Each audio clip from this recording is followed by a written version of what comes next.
今天要分享的改编故事是负荆请罪，希望能在学习英语的路上给你带来收获。你的每个点赞和订阅都是对我莫大的鼓励。那么，咱们开始吧。Imagine walking through the ancient streets of Handan, the capital of the Zhou Kingdom. The year is 279 BC. The Warring States period has turned China into a chessboard of blood and betrayal. 7 kingdoms fight, scheme, and destroy. But on this day, the people of Handan will witness something stranger than any battle. They will see their greatest general, a man who has never bowed to anyone, walk through the dust with his back torn and bleeding, carrying a bundle of thorny branches. He is walking toward the home of the man he swore to destroy. To understand this moment, we have to go back. Back to a jade, a king, and a gamble that changed everything. Lin Xiangru was not born into power. He started as a simple retainer, a guest in the house of a nobleman. He had no army, no sword, no soldiers. But he had something more dangerous. He had a tongue that could cut like a blade and a mind that could see 10 moves ahead. One day, the king of Zhou received news that made his heart drop. The king of Qin, the most powerful ruler in all of China, had heard about a priceless jade called the He Shi Bai. This was not just any jewel. It was a symbol of heaven's favor, a disk of green so pure that men said it could make the gods jealous. The Qin king offered a deal. He would trade 15 cities for the jade. The Zhou court fell into panic. Everyone knew the truth. The Qin king had no intention of giving up cities. He wanted the jade, and once he had it, he would laugh in their faces. But if they refused, Qin would have an excuse to invade. Zhou was weak. Qin was strong. It was a trap with no escape. Then Lin Xiangru spoke. "Let me take the jade to Qin," he said. "If the king gives me the cities, I will leave the jade with him. If he plays tricks, I will bring the jade back. Either way, Qin will have no excuse for war." So Lin Xiangru traveled to the Qin court, carrying the jade in his hands. When he stood before the Qin king, he watched the man's eyes light up with greed. The king took the jade, passed it to his ministers, and laughed. There was no talk of cities. There was only the smug satisfaction of a thief who had just gotten away with a fortune. Lin Xiangru stepped forward. "There is a flaw in the jade," he said calmly. "Let me show you." The king, curious, handed it back. And in that instant, Lin Xiangru's face changed. He backed against a pillar, holding the jade high above his head. His eyes burned with a fire that made the king's guards freeze. "Your Majesty," Lin Xiangru shouted, "I watched your face. You have no intention of giving up a single city. So here is the truth. If you try to take this jade from me by force, I will smash my head and this jade against this pillar. My blood will stain the stone, and the world will know that the king of Qin is nothing but a cheat." The court fell silent. The king, shocked by this madness, backed down. He called for a map and pointed to cities, pretending to make a deal. But Lin Xiongru was not a fool. He knew the king was stalling. He sent the jade back to Zhao with a servant, and in the full court, he stood tall and told the king, "Your Majesty, the jade is already on its way home. If you want it, give us the cities first.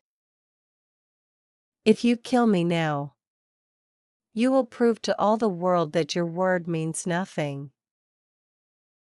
The Qin king, trapped by his own greed, let him go. Lin Xiongru returned to Zhao a hero.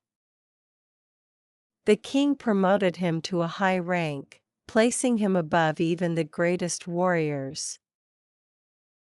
And that is where the trouble started. Lian Pe had spent his entire life on the edge of a sword. He had bled for Zhao. He had watched his soldiers die in the mud. He had fought hundreds of battles, and his name alone was enough to make enemy generals tremble. Now this talker, this nobody from a nobleman's house, this man who had never held a spear in his life, sat above him at court. Lian Po's face burned with shame and rage. He told everyone who would listen, "I am a general. I have fought for this kingdom." That man rose to power with nothing but his mouth. If I ever see him, I will humiliate him. I will make him regret the day he opened his mouth. When Lin Xiongru heard this, he did something strange. He avoided Lian Pe. Every time his carriage approached the generals on the road, he ordered his driver to turn around, to hide in alleys, to take the long way home. He even claimed sickness to skip court meetings, just so he wouldn't have to stand in the same room as the angry general. His servants were humiliated. They came to him one by one, ready to leave. "Master," they said, "we came to you because we admired your courage. But you run from this man like a mouse runs from a cat.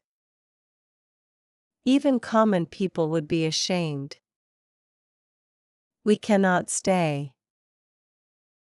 Lin Xiongru looked at them and asked a simple question. "Tell me," he said, "between the king of Qin and General Lian Pe, who is more powerful?" The servants hesitated. "The king of Qin, of course." Lin Xiongru nodded. "I stood in the court of Qin. I shouted at their king. I humiliated his ministers in front of his entire army. Do you really think I am afraid of Lian Pe?" He let the question hang in the air. Then he leaned forward, and his voice dropped to a whisper that carried the weight of a kingdom. "I am not afraid of him. But think about this. Why does Qin not attack us? Why do their armies sit at the border and wait? It is because we have two men. We have Lian Pe with his sword, and we have me with my words. If we fight each other, if we tear each other apart, Qin will see our weakness. They will come. And Zhao will fall. I can swallow my pride. I can eat the dust of the road. But I cannot watch this kingdom burn because of a personal grudge." The words spread.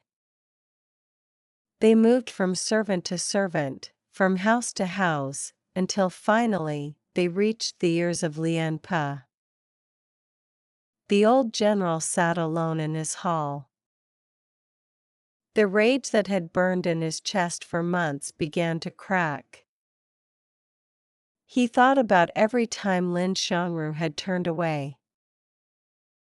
He thought about the man's face, calm and patient, taking the shame so the kingdom could stand. And Lian Pe, for the first time in years, felt something he had almost forgotten. Shame. Real, burning shame. He stripped off his shirt. His back, scarred from 1,000 battles, was bare to the air. Then he took branches from a thorny bush, the kind used to punish criminals, and tied them to his back. The thorns bit into his skin, drawing blood with every step. He walked through the streets of Handan, not caring who saw, not caring about his pride. He walked until he reached Lin Xiangru's door. When Lin Xiangru came out, Lian Pe dropped to his knees. The dust stained his skin. The thorns dug deeper. And in a voice rough with years of command, he spoke. "I am a small man," he said. "I let my pride blind me. I did not see your heart. I did not see that you carried the kingdom on your shoulders while I carried only my own anger.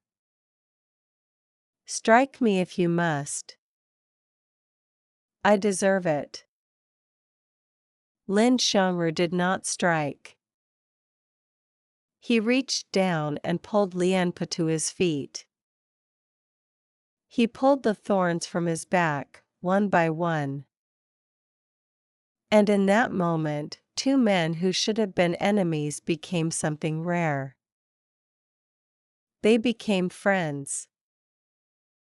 They became, as the old texts say, sworn to live and die together.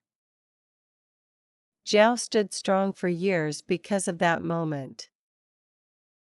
Not because of walls or swords, but because two men learned that some things are bigger than pride. Now, think about your own life. Think about the grudge you carry. Think about that person who wronged you, or the person you wronged and never apologized to. Does it feel heavy? Does it sit in your chest like a stone? Pride is a strange thing. It keeps us warm, but it also keeps us trapped. Lian Pe had everything. Fame, power, respect. But none of it mattered until he let go.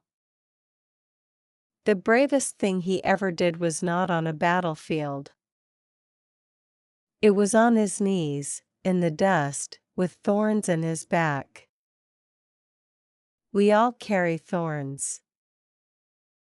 Some are given to us. Some we tie on ourselves. The question is, do you have the courage to lay them down?下集请移步主页观看。